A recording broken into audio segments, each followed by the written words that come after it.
노다지 썰전, 매트리스 전문 기업이죠. 지누스가 2025년 3분기에 미국의 그 높은 관세 장벽 때문에 영업이익이 적자로 전환되는 약간 예상치 못한 성적표를 받았습니다.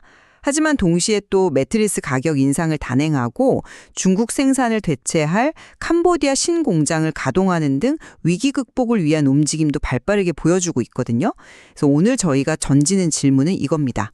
과연 지누스가 이 위기를 딛고 다시 성장 가도로 올라설 수 있을 것인가? 저는 지누스가 가진 본연의 경쟁력은 여전하다고 보고요. 관세 문제는 일시적인 충격일 뿐 가격 인상과 또 캄보디아 공장 가동이라는 카드로 충분히 돌파 가능하다고 봅니다. 저는 그 관세 충격의 파장이 생각보다 좀 깊고 오래 갈 수 있다고 봅니다. 그리고 또 기대를 모으는 그 캄보디아 신공장이 안정적인 생산 궤도에 오르기까지는 글쎄요, 넘어야 할 산이 좀 많아 보이거든요. 단기적인 불확실성이 너무 커서 회복의 길이 그렇게 순탄하지만은 않을 것 같습니다. 물론 3분기 실적은 아쉬운 부분이 있습니다. 매출은 작년 같은 기간보다 11.4% 줄어든 2,417억 원에 그쳤고 영업이익은 적자로 돌아섰죠. 하지만 이건 어느 정도 예견됐던 미국 관세 인상 여파가 가장 큰 원인이었습니다.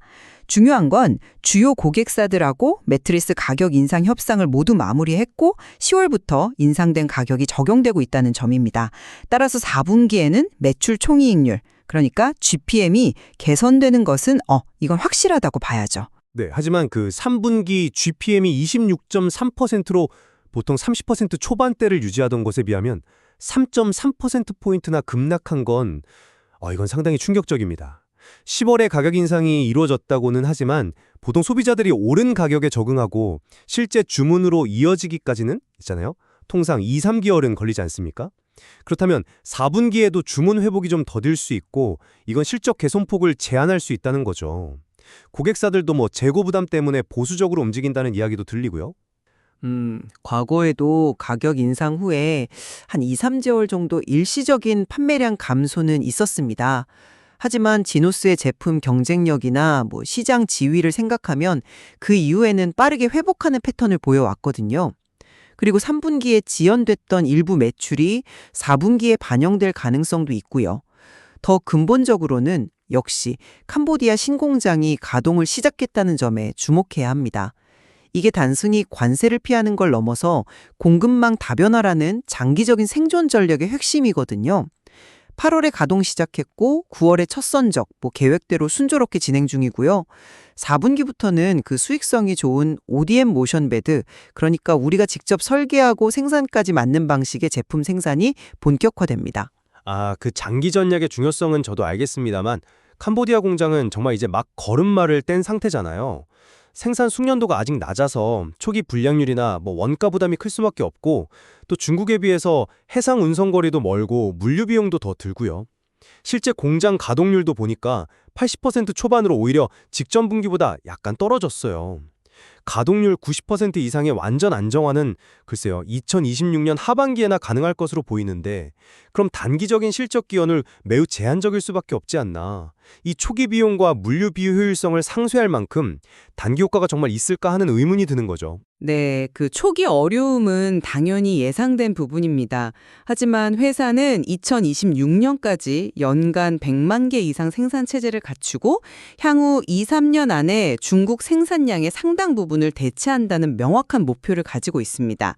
그 초기 원가 부담 역시 내년 안에는 안정화될 것으로 보고 있고요. 기술 이전도 빠르게 진행되고 있어서 4분기부터는 캄보디아 생산량이 눈에 띄게 증가할 겁니다.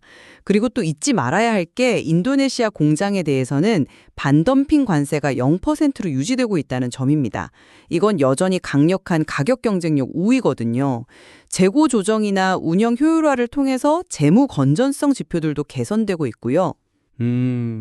인도네시아의 경쟁력은 여전하겠지만 가격 인상 이후에 미국 소비자들이 정말 지갑을 열지 또 고객사들의 주문이 언제쯤 정상화될지는 여전히 미지수입니다. 미국 내수 경기가 둔화될 수 있다는 우려 속에서 그 조지아 공장의 이케아 입찰 프로젝트가 중단될 수 있다는 이야기까지 나오는 등 외부 환경 리스크도 만만치 않고요. 월마트 같은 기존 ODM 물량은 유지된다고 해도 신규 프로젝트 논의는 관세 이슈 때문에 좀 지연되고 있는 상황이라고 들었습니다. 아직은 안심하기는 이르다고 봅니다. 물론 헤쳐나가야 할 과제들이 있습니다. 하지만 지누스는 이 예상치 못한 관세 폭탄 속에서도 발빠른 가격 협상과 캄보디아 공장이라는 미래 대비 카드를 통해서 정면 돌파를 시도하고 있습니다. 핵심 경쟁 우위와 시장 지배력은 흔들리지 않았다고 보고요. 저는 단기적인 실적 부진보다는 위기 대응 능력과 장기적인 회복 가능성에 더 주목해야 한다고 생각합니다. 로 이어질지 또 캄보디아 공장이 계획대로 빠르게 안정화될 수 있을지는 앞으로의 데이터를 통해 확인해야 할 부분입니다. 여러 불확실성이 완전히 해소되기 전까지는 좀 신중한 시각을 유지할 필요가 있어 보입니다. 네, 맞습니다.